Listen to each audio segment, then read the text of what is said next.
आज इस पार्टी के 20 करोड़ से ज्यादा सदस्य हैं।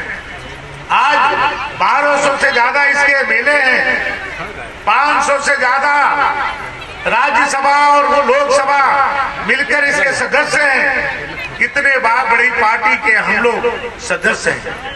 यह पार्टी उस समय जब श्यामा प्रसाद मुखर्जी जी और दीनदयाल उपाध्याय जी ने बनाया था, उस समय देश की परिस्थिति बहुत ही भिन्न थी।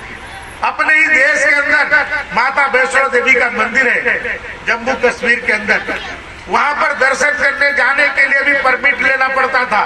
आप वहां पर जाकर के ऐसे दर्शन नहीं कर सकते थे। वहां की सरकार जब कहती थी कि आप दर्शन करने के लिए जाएंगे, आप परमिट लेंगे तभी आप दर्शन कर सकते हैं। इस व्यवस्था को तोड़ने के लिए डॉक्टर श्यामा प्रसाद मुखर्जी जी, जो उस समय उद्योग मंत्री हुआ करते थे, नेहरू जी की सरकार में उसे इस्तीफा दे करके उन्होंने जनसंघ बनाई।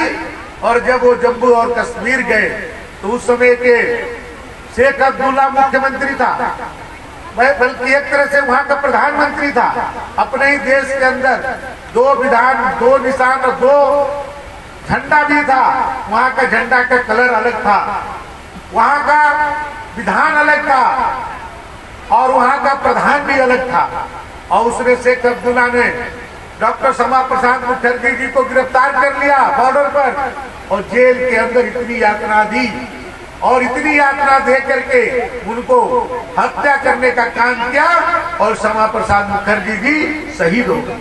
जो सपने लेकर के वो शहीद हुए, आज उस सपने को कोई साकार करने का काम किया तो उनके बनाए हुए, उनके पार्टी के, उनके विचारधारा का नेता नरेंद्र मोदी और अमित शाह जी ने आज धारा 370 समाप्त कर दिया। आज जम्मू कश्मीर के अंदर वही कानून लागू होता है जो उत्तर प्रदेश के अंदर जो कानून लागू होता है, जो बाराबंकी में कानून होता है, वही आज जम्मू कश्मीर के अंदर कानून लागू है। मित्रों, आज ये पार्टी की ही देन है कि आज जम्मू कश्मीर से धारा 370 समाप्त हो गया।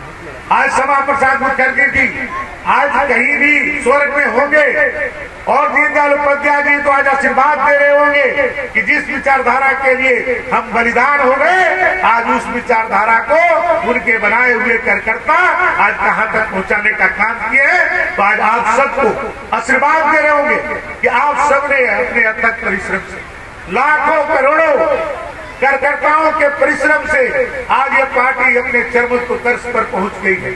आज अभी सतीश जी आप लोगों से नारा दिलवा रहे थे 400 के पार। तो आप ये बताइए, आजाद भारत में इतनी सीटें कोई नहीं प्राप्त किया जितना आज नरेंद्र मोदी जी प्राप्त करने वाले। ये लाखों करोड़ों कार्यकर्ताओं के खून परिश्रम के कारण ये संभव हो पा रहा है मित्रों। और आज देश की स्थिति को भी बदलने का काम किसी ने किया।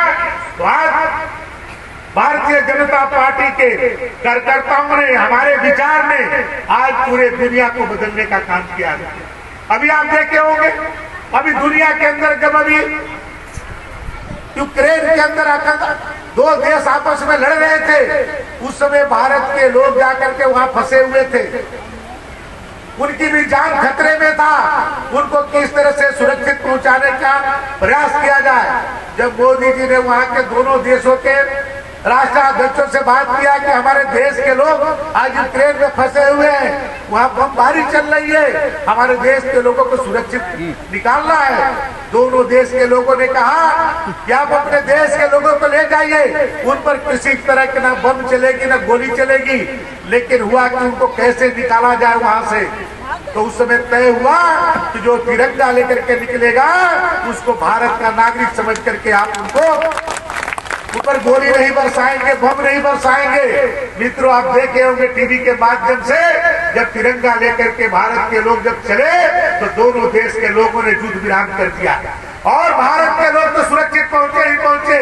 पाकिस्तान के लोगों को भी लगा कि यदि हम सुरक्षित जा सकते हैं तो तिरंगा लेकर के जा सकते हैं। पाकिस्तान के लोगों ने भी तिरंगा लेकर के निकले, उनको भी बम और गोली नहीं मिली, उनको भी सुरक्षित पहुंचाने का काम किया। आज मोदी जी ने आज के एक वोट से कितनी ताकत बढ़ी है कि पूरी दुनिया आज मोदी के सामने झुकने का काम कर रही है। आप देखे होंगे ऑस्ट्रेलिया का राष्ट्रपति मोदी जी को बॉस कह करके संबोधित करता है।